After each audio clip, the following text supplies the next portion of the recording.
Aujourd'hui, tout le monde semble s'accorder sur la laïcité. Tout le monde a l'air de dire que c'est effectivement une bonne façon de vivre ensemble.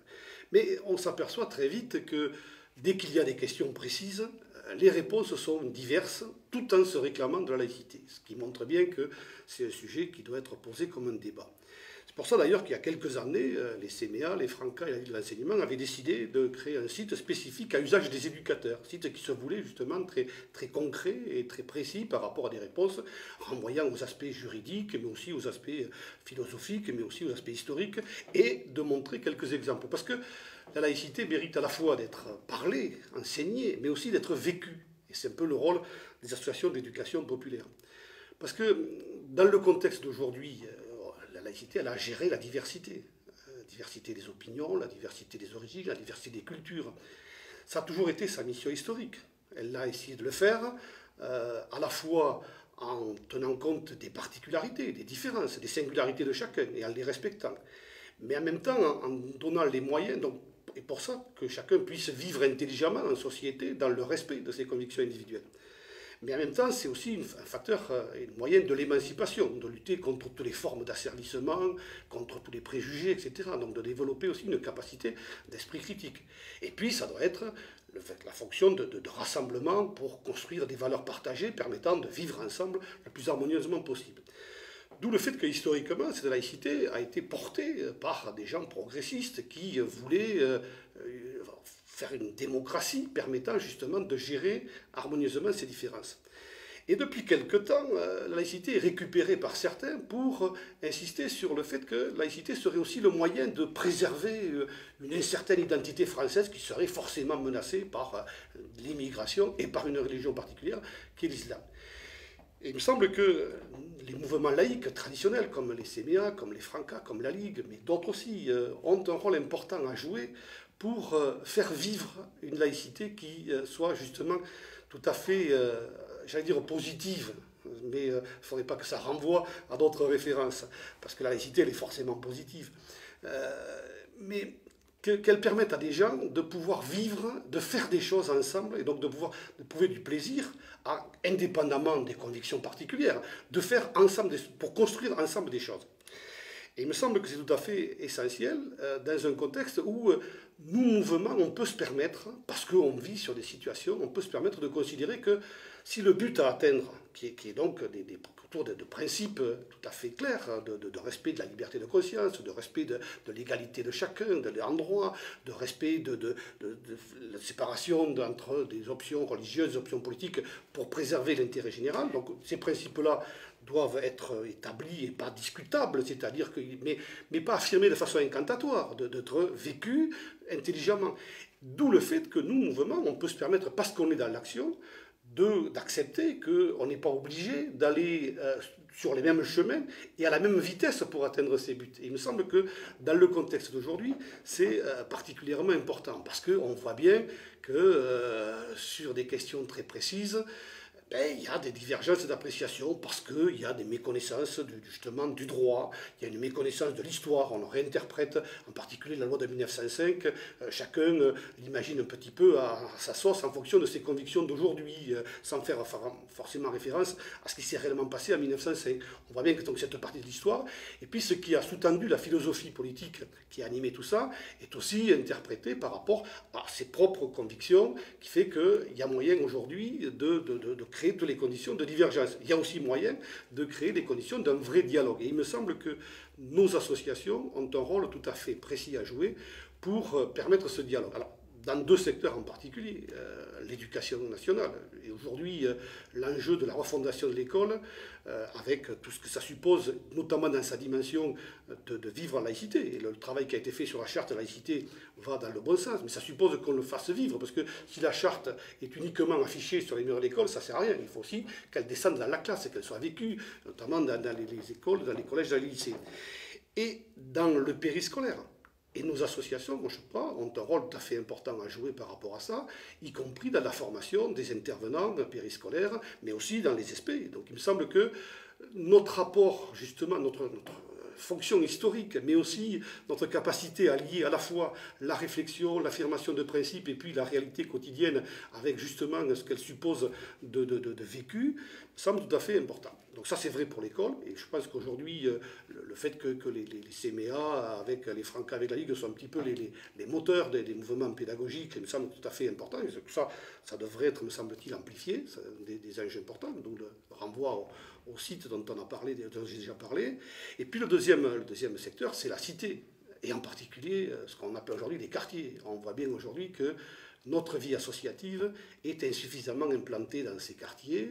Elle n'a pas la fonction peut-être que l'éducation populaire a joué historiquement, c'est-à-dire de permettre la promotion sociale, de permettre à chacun de pouvoir, en fonction de ses origines, de pouvoir justement s'alimenter de la réflexion et de l'action du travail concret avec d'autres pour pouvoir vivre plus intelligemment en société. Il me semble qu'aujourd'hui, on est confronté dans les quartiers à des situations qui sont de plus en plus des situations de ghetto dans certains endroits, qui fait que ces ghettos génèrent ségrégation et souvent incompréhension.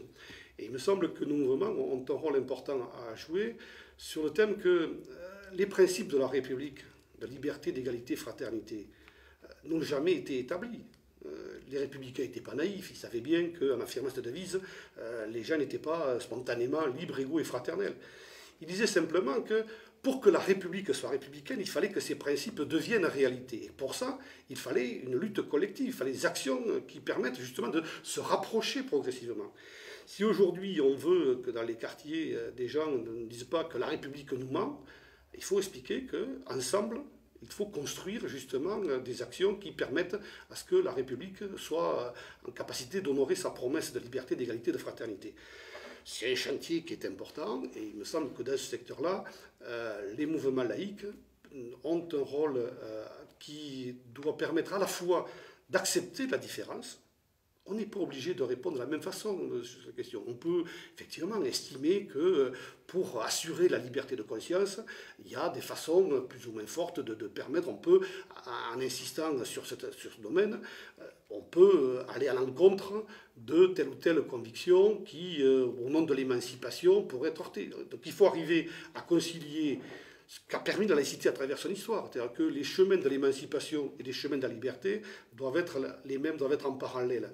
Si aujourd'hui on donne le sentiment que pour que l'émancipation soit assurée, c'est au détriment de la liberté, on ne va pas se faire comprendre. Donc il me semble qu'il y a un rôle important que les mouvements associatifs ont plus de capacité que d'autres à gérer parce qu'ils les font vivre concrètement. Ça suppose qu'on aille au-devant des situations, qu'on aille au-devant des gens et qu'on accepte que la diversité puisse s'exprimer tout en créant les conditions de valeurs partagées, parce qu'une société ne peut pas vivre simplement avec des différences côte à côte. Il faut parce que là, rapidement, c'est des oppositions. Donc il faut que dans le respect des singularités, on crée aussi des fonctions qui permettent de créer ensemble des valeurs partagées pour un destin commun.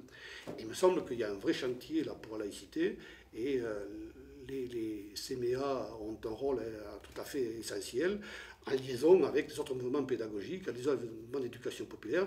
Et il me semble que cette coopération, cette collaboration doit être renforcée encore aujourd'hui, parce qu'on voit bien quand même qu'on est dans un contexte où certains voudraient donner d'autres formes, et notre République risquerait d'être affaiblie par des pratiques qui vont tout à fait à l'encontre, au nom justement de principes dévoyés, ira à l'encontre de l'intérêt général. Donc il me semble que nous, on doit être un petit peu, dans notre fidélité à notre histoire, les porteurs d'une laïcité qui soit en phase avec ce que doit être un vivre harmonieux le plus intelligent possible. Une de nos missions, je crois, est d'approfondir des sujets qui aujourd'hui font divergence parce que c'est une mauvaise connaissance des choses. Je pense en particulier à deux sujets. Le premier, c'est de dire que la religion est affaire privée et ne doit pas s'exprimer publiquement. Le fait d'affirmer que la religion est affaire privée, ça signifie simplement qu'elle ne dépend pas de l'État, que chacun est libre de pouvoir avoir sa propre religion, de ne pas en avoir, de pouvoir en changer. Ça ne veut en aucun cas dire que la religion doit être confinée dans son intimité de sa sphère privée. Sinon, il n'y aurait pas besoin de laïcité pour ça. Si la laïcité permet justement que ces convictions de chacun s'expriment dans l'espace public, parce que chacun a pouvoir envie de pouvoir s'exprimer, et sinon l'espace public serait triste à mourir si on ne pouvait pas donner.